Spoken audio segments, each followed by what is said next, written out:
Et bonjour à tous, alors aujourd'hui on se retrouve dans un nouvel épisode sur l'AIFI et on va parler rodage.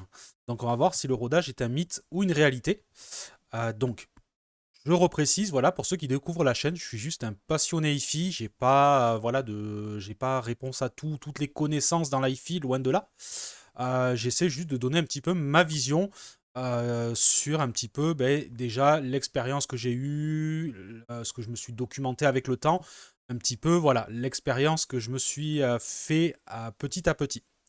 Au niveau du rodage, donc on va parler de différents éléments de la chaîne et on va voir un petit peu si c'est un mythe ou une réalité. On va commencer par les enceintes. Et là, pour la peine, c'est totalement une réalité.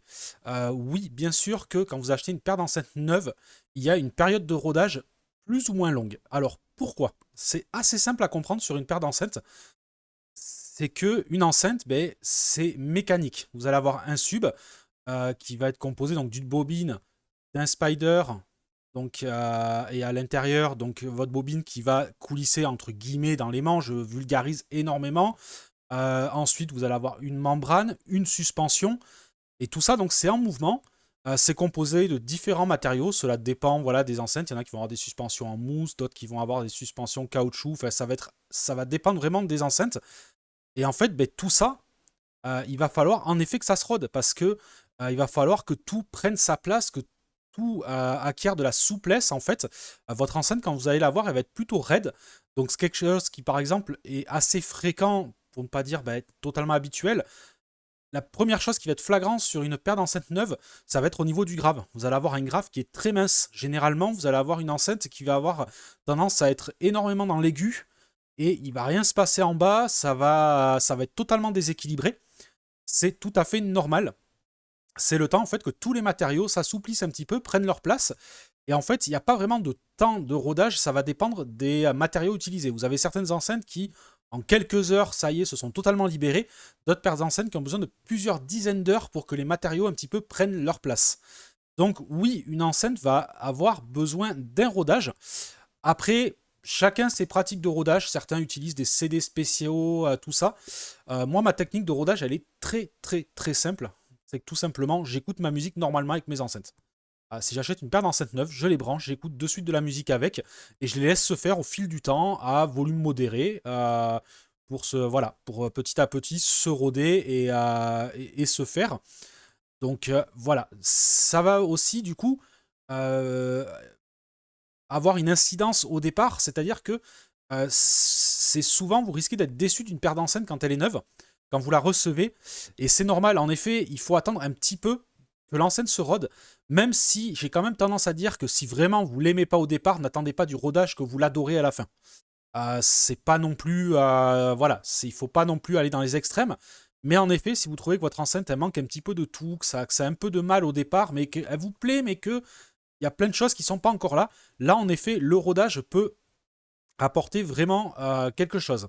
Et comme je vous dis, ça va être différent selon chaque enceinte, selon comment elles sont composées.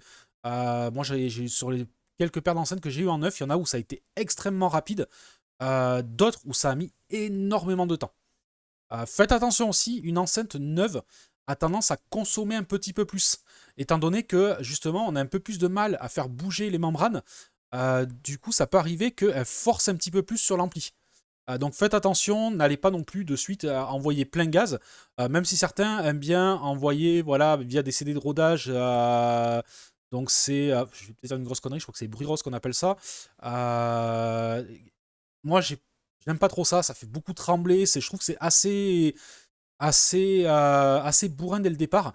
Quand les matériaux sont très rigides, moi j'ai toujours peur qu'il y ait un déchirement qui se crée le temps que ça s'assouplisse. Donc c'est pour ça que moi j'ai tendance à utiliser avec de la musique vraiment en utilisation normale. Et puis même, c'est le plaisir de découvrir ces enceintes petit à petit se faire. La deuxième, le deuxième élément où vraiment, oui, là aussi, le rodage est pour moi important, c'est les tubes. Quand vous avez des amplis à tubes, que ce soit les tubes d'amplification, les tubes de préamplification, alors là, ce n'est absolument pas un mythe non plus. Moi, j'ai pu découvrir ça à plusieurs reprises, même là dernièrement sur le Pierre Audio, sur lequel j'avais changé l'année dernière les tubes, les JJ Electronics, qui sont arrivés tout neufs. Très franchement, entre le moment où je les ai mis et on va dire 30, ouais, allez, une trentaine d'heures après, franchement, là, c'était assez différent. On sentait qu'au départ, c'était terne, c'était, je vais pas dire bouché, mais on manquait un peu dans l'aigu, c'était pas super propre le son. C'était déjà, on avait la sonorité finale, plus ou moins. On reconnaît la patte un petit peu du tube, sa sonorité, mais on sentait que c'était pas trop ça encore. Et donc, avec le rodage, en effet, pour moi, ça s'est fait avec le temps. On va rester sur les amplis, vu qu'on parlait de tubes. Au niveau des amplis, là, pour moi, je suis un peu plus dubitatif sur le fait qu'il y ait un rodage. Certes, oui, il y a des composants électroniques qui vont demander un petit peu à se mettre en place, mais pour moi, ça va assez vite.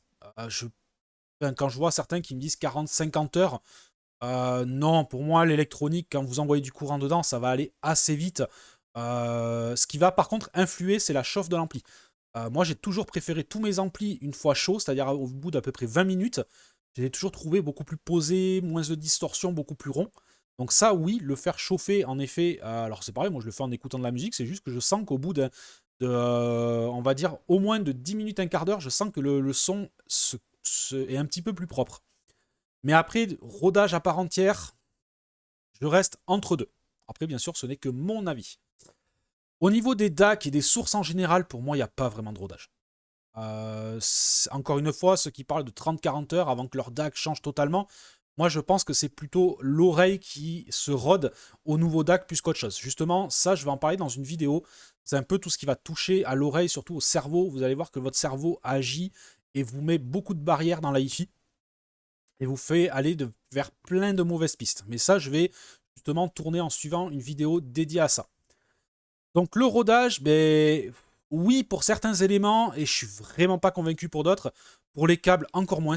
Alors je l'entends aussi dans les câbles, pareil, avec toujours des durées qui... J'aime bien, c'est que c'est un petit peu les durées câbles, ampli, tout ça, c'est 30-40 heures.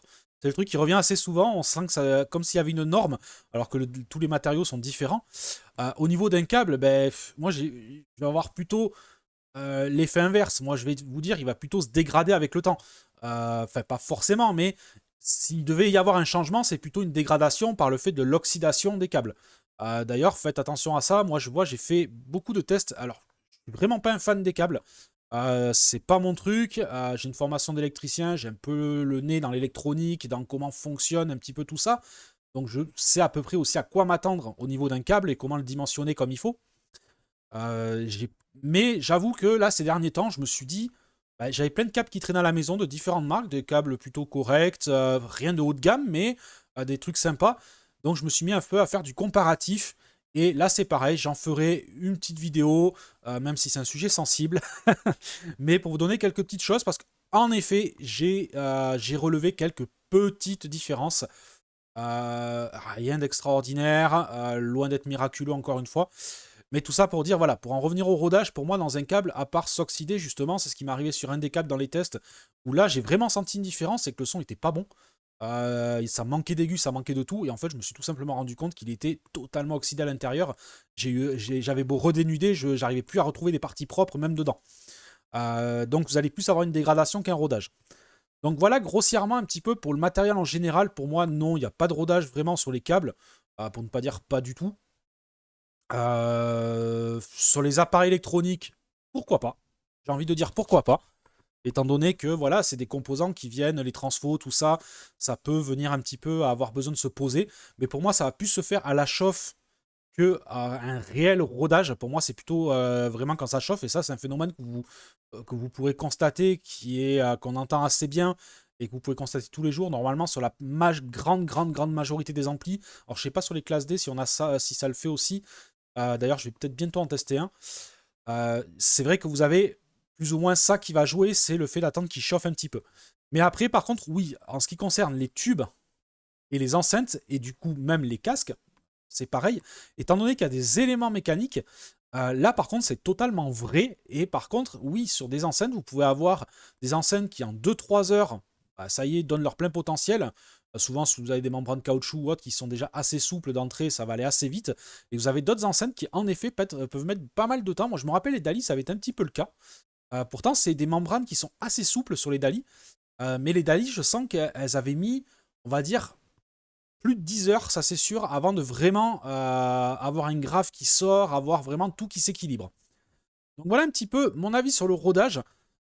Pour moi, il faut pas, voilà, c'est pas un truc où il faut forcément perdre du temps. Il faut juste avoir la notion pour les enceintes qu'en effet, elles vont changer un petit peu entre le déballage et dans le temps. Ça, par contre, c'est vrai. Si vous avez quelques petites déceptions, ça peut en effet être corrigé par le rodage. Par contre, vous attendez pas, comme certains disent, c'est le jour et la nuit entre le début et des heures de rodage. Alors oui, sur certaines enceintes, oui, ça peut être assez conséquent. Je vais quand même mesurer un petit peu mes propos parce que c'est vrai que j'ai quelques souvenirs de certaines enceintes, surtout quand vous allez sur des gros diamètres. Moi, je me rappelle du temps où j'avais du matériel sono, tout ça, les 38 cm, il leur fallait une bonne vingtaine ou trentaine d'heures avant de se libérer complètement. Au début, on dirait que ça sortait pas de grave, et petit à petit, on les sentait se mettre à remuer petit à petit, et surtout les amplis galéraient énormément au départ. Sur les petits diamètres, c'est vrai aussi parce que justement, c'est un peu plus concentré, il va falloir le temps que ça s'assouplisse. Donc voilà. Enceinte, tube, oui. Là, c'est clair, net, précis. Il y a besoin d'un rodage. Enfin, d'une période de mise en place, on va appeler ça plutôt, plus qu'un rodage. Le reste, je reste assez dubitatif, surtout concernant les câbles et tout ça.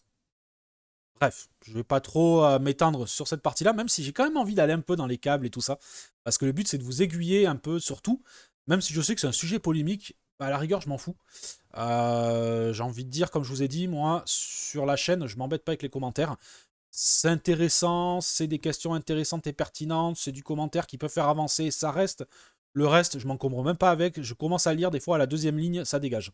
Parce que le but, c'est justement de rester dans quelque chose de simple.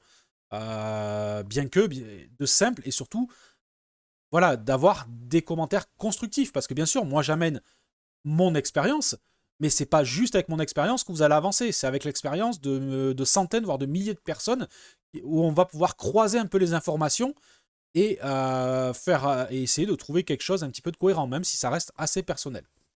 Voilà un petit peu pour le sujet du rodage. Allez, quant à moi, je vous laisse et je vous dis à une prochaine vidéo. Ciao, ciao.